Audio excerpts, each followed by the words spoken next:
अस्सलाम वालेकुम दोस्तों, कैसे हैं आप? उम्मीद है कि आप सब खैरियत से होंगे। आज के इस ब्लॉग के अंदर मैं आपको इस्लामिक मोटिवेशनल स्टोरी में बताने वाला हूँ। हमारे अंदर एक रूहानी बीमारी आम पाई जाती है। ये बीमारी है बदगुमानी। हम किसी के भी बारे में बिना सोचे समझे उसकी मौजूदा हालात को देखकर बदगुमानी कर देते हैं। ख़ास करके किसी हमारी बहन बेटी के बारे में बिना सोचे समझे कुछ भी बोल देते हैं। तो ये इस्लामी कहानी हमें ये सबक देती है कि हमें किसी की ज़ाहिरी हालात को देखकर कोई भी कोई कोई भी नतीजे पर नहीं पहुंचना चाहिए। उम्मीद करता हूँ हम ये इस्लामिक स्टोरी से कुछ सबक लेंगे। तो आइए दोस्तों, आज का ब्लॉग शुरू करते हैं। एक आदमी के 4 बेटे थे। वे चाहता था कि उसके बेटे इस सबक सीख ले कि किसी को परखने में जल्दबाजी नहीं करनी चाहिए। इसलिए इस बात को समझने के लिए उसने अपने बेटे बेटे बेटों को बेटे बेटों एक सफ़र पर रवाना करने का फैसला किया और किसी दूर दराज इलाके में नाशपाती का एक दरख्त देखने के लिए भेजा। एक वक्त में एक बेटे को सफ़र पर भेजा कि जाओ और उस दरख्त को देख कर आओ। बारी बारी सबका सफ़र शुरू हुआ। पहला बेटा सर्दी के मौसम में गया, दूसरा बारिश में, तीसरा गर्मी के मौसम में और सबसे छोटा बेटा खिजा के मौसम में गया। जब सब बेटे अपना अपना सफ़र ख़त्म करके वापस लौटे आए तो उस आदमी ने अपने चारों बेटे को एक साथ बुलाया और सब सब सब से उनके सफ़र की अलग अलग तफसील के बारे में पूछा। पहला बेटा, जो सर्दी के मौसम में उस दरख्त को देखने के लिए गया था, उसने कहा कि वह दरख्त बहुत बदसूरत, झुका हुआ और टेढ़ा सा था।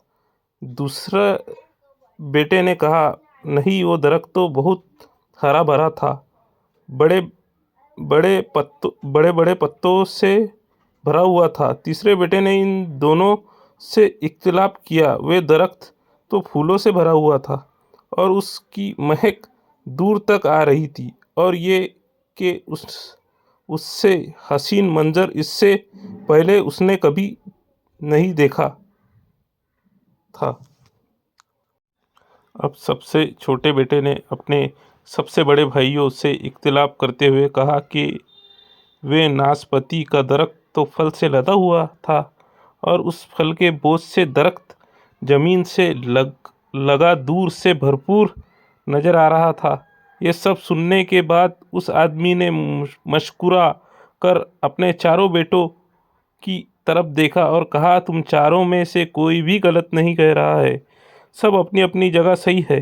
बेटे ने बाप का जवाब सुनकर बहुत हैरान हुए। ऐसा किस तरह पॉसिबल है? बाप ने अपनी बात जारी रखते हुए कहा कि इस कहानी से मिलने वाली सीख, तुम किसी भी दरख्त या फिर किसी शख्स को एक मौसम या एक हालात में देखकर कोई फैसला नहीं कर सकते।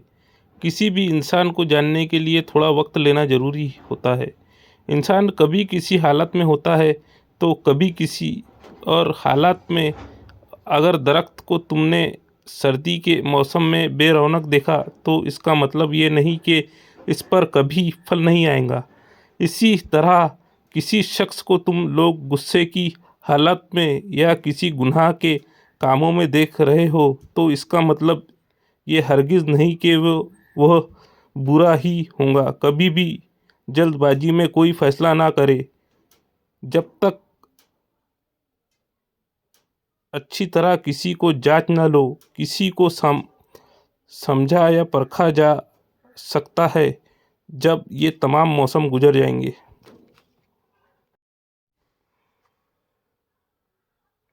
अगर तुम सर्दी के मौसम में ही अंदाज़ा लगाकर नतीजे पर पहुंच जाओगे तो गर्मी की हरियाली, बहार की खूबसूरती और भरपूर ज़िंदगी से खुशहाल होने से रह जाओगे। सिर्फ एक दुख परेशानी के लिए अपनी ज़िंदगी की बाकी खुशियों खुशियों को दांव पर मत लगाओ। ज़िंदगी के एक बुरे मौसम को बुनियाद बनाकर बाकी ज़िंदगी को मत परखो। इस तरह अल्लाह ताला ने हर इंसान में भलाई और बुराई दोनों चीज़ें रखी है। इस हालत में भी अलग अलग मौसम की तरह बदगुमानी से हम सब की हिफाजत फरमाए और हम सब का खात्मा ईमान के आला तरीन दर्जे पर फरमाए। आमीन।